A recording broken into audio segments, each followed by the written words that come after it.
नमस्कार। आज के इस वीडियो में मैं आपके साथ आपकी परीक्षाओं के लिए दो ऐसे पर्यावरण के कॉन्सेप्ट के बारे में बात करने वाला हूं जो कि परीक्षा के लिए उपयोगी है। यहां पर मैं आपसे टू द पॉइंट बात करूंगा। दोनों जो कॉन्सेप्ट हैं, दोनों से कई बार प्रश्न पूछे जाते हैं। अगर आप पर्टिकुलर अपने नेट एग्ज़ाम के लिए कहें तो फ्लाई एस से क्वेश्चन कई बार पूछा गया है। तो आप इस वीडियो को देखिएगा और सभी पॉइंट्स को समझिएगा।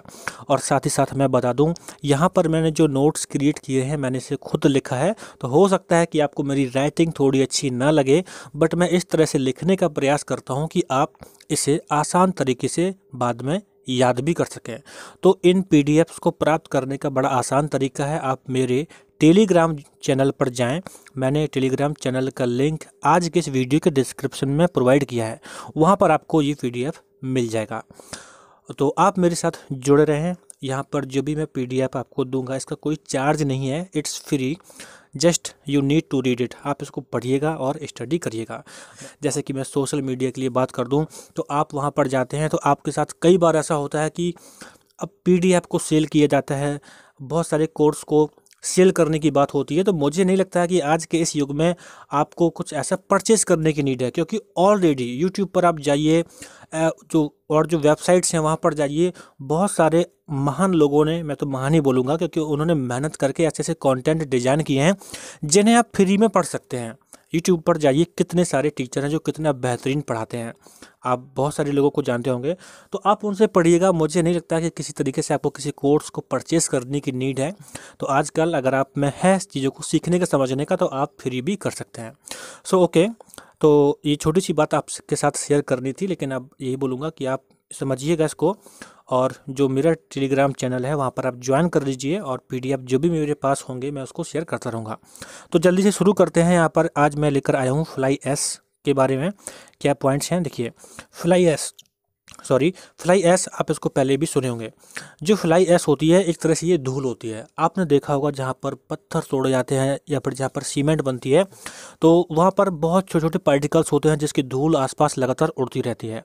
और ख़ास तौर पे ये आपके जो मतलब फ्लाई एस है, ये कहाँ पे, जो कि coal based electric power house होते हैं, यानी कोयला आधारित जो बिजली घर होते हैं वहाँ पर ये ज़्यादा उत्पन्न होती है। और इसकी जो कणों का निर्माण होता है वो ध्यान रखना है, ये एल्यूमिनियम सिलिकेट, सिलिकॉन डाइऑक्साइड तथा कैल्शियम ऑक्साइड आदि से होता है। तो इसमें क्या क्या है कणों में, ये भी आपको परीक्षा की दृष्टि से याद रखना है। और साथ ही साथ इसमें सीसा, आर्सेनिक, कोबाल्ट एवं कॉपर जैसी जहरीली भारी धातुओं के कण भी होते हैं। अगर परीक्षा में कभी पूछा जाए तो आपको याद रखना है। अब देखिए, जब सीसा, आर्सेनिक, कोबाल्ट जैसी धातुएं होंगी तो निश्चित ही ये मानव शरीर के लिए बेहद हानिकारक होगा। तो मैंने यहाँ पर इसके नुकसान और फायदे दोनों के बारे में लिखा है, क्योंकि इसके नुकसान होते हैं तो साथ में इसके फायदे भी होते हैं। नुकसान में क्या है कि श्वसन तंत्र के रोग हो जाते हैं, क्योंकि लोग जब उस एरिया में रहते हैं और उस तरह के कण जब उनकी श्वसन तंत्र में पहुंचते रहते हैं तो उनको श्वास संबंधी बीमारियां भी हो जाती हैं, या फिर उनका जो श्वसन तंत्र जो होता है तो वो उसमें भी बहुत सारी प्रॉब्लम्स हो जाती हैं। और दूसरा पॉइंट है, प्रकाश संश्लेषण को रोकते हैं। तो यहाँ पर आपको एक बात ध्यान रखना है कि जो पौधे होते हैं, पौधों में जो पत्तियाँ होती हैं और उन पत्तियों में जो छोटे छोटे से छिद्र होते हैं, उन छिद्र के माध्यम से उसमें गैस पहुँचती है।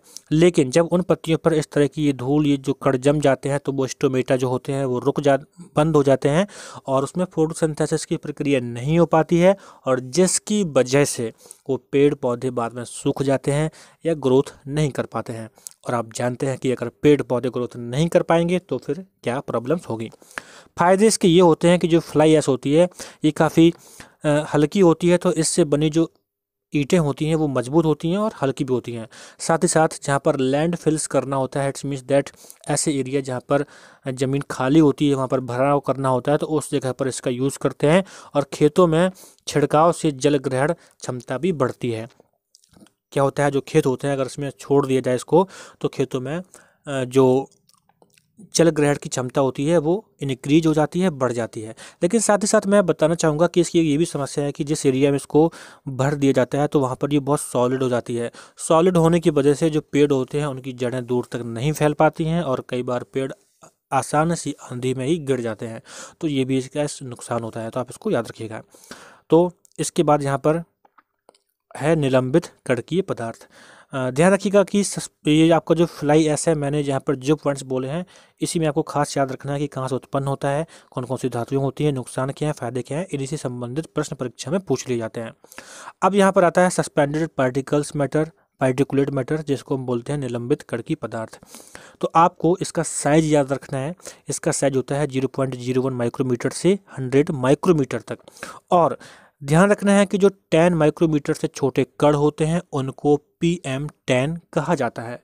और ये जो PM10 कण होते हैं इनको रेस्पिरेबल सस्पेंडेड पार्टिकुलेट मैटर यानी RSPM शॉर्ट में बोलते हैं। ये भी कहा जाता है क्योंकि ये ऐसे कण होते हैं जो आसानी से श्वसन तंत्र में पहुंच जाते हैं। और इसके साथ और भी कुछ छोटे कण होते हैं जो कि 2.5 माइक्रोमीटर के होते हैं, इनको PM2.5 कहते हैं। और ये कण बहुत ही आसानी से श्वास द्वारा फेफड़ों में पहुंच जाते हैं और जिसकी वजह से आप जानते हैं कि आगे चल के प्रॉब्लम होना कॉमन सी बात है। तो अब आजकल अगर आप देखेंगे जो महानगर होते हैं, महानगरों में एक बड़ी समस्या है कि वहाँ पे जो एक्टिविटीज़ होती हैं उनकी वजह से वहाँ पे PM2.5 व PM10 जैसे कणों की बहुत ज़्यादा बढ़ोतरी हो रही है। तो वहाँ पे चिंताजनक स्थिति भी पैदा हो रही है। आपने देखा होगा कि दिल्ली जैसे महानगरों में और भी जो अन्य महानगर हैं वहाँ पर इस जो सस्पेंडेड पार्टिकुलेट मैटर्स होते हैं इनकी बड़ी समस्या है और जिसकी वजह से वहाँ पर लोगों को श्वसन संबंधी कई बीमारियाँ होती हैं।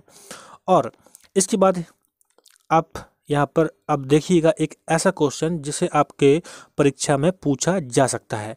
ये क्वेश्चन खास तौर पे हाई लेवल का क्वेश्चन होता है और ऐसे क्वेश्चन मोस्टली आपके NTA नेट एग्जाम में पूछे जाते हैं। और आपका जो CDS का एग्ज़ाम है, NDE का एग्ज़ाम है और जो SSC के हाई लेवल्स के एग्ज़ाम होते हैं वहाँ पर इस तरह से क्वेश्चन को क्रिएट करके पूछा जाता है।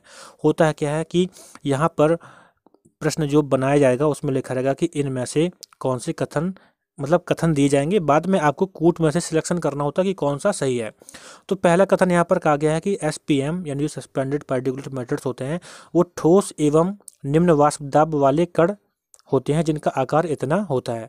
तो यहाँ पर लिखा हुआ है कि इनके आकार 0.01 माइक्रोमीटर से लेकर 100 माइक्रोमीटर तक होता है। तो ये तो सही है क्योंकि मैंने आपको वीडियो में बताया था। और साथ में आपको ये बताना भूल गया कि ये जो कण होते हैं ये वाष्प और ठोस दोनों अवस्था में होते हैं। तो आपको ये भी एक पॉइंट याद रखना है कि ये जो SPM पार्टिकुलेट मैटर्स होते हैं ये आपके ठोस और वाष्प अवस्था में होते हैं और इनका साइज ये होता है। तो पहला स्टेटमेंट सही हो गया। इसके बाद SPM पौधों की फोटोसिंथेसिस प्रोसेस को रोकते हैं। तो भाई मैं आपको ये बताया था, तो ये भी सही हो गया। तो अब कूट में आप देखिए कि 1 और 2 किस में बोला गया है, आपके ऑप्शन C में बोला गया है। तो आप इसे याद रखिएगा। इसी तरह से और भी कई सारे क्वेश्चन क्रिएट करके पूछे जाते हैं जहाँ पर केवल सिंगल एक ऑप्शन होता है। तो आप इसके बारे में याद रखिएगा और मेरे साथ आप जुड़ रहे हैं कुछ ऐसे ही और भी इम्पोर्टेंट टॉपिक्स पर क्वेश्चन और कंटेंट प्राप्त करने के लिए।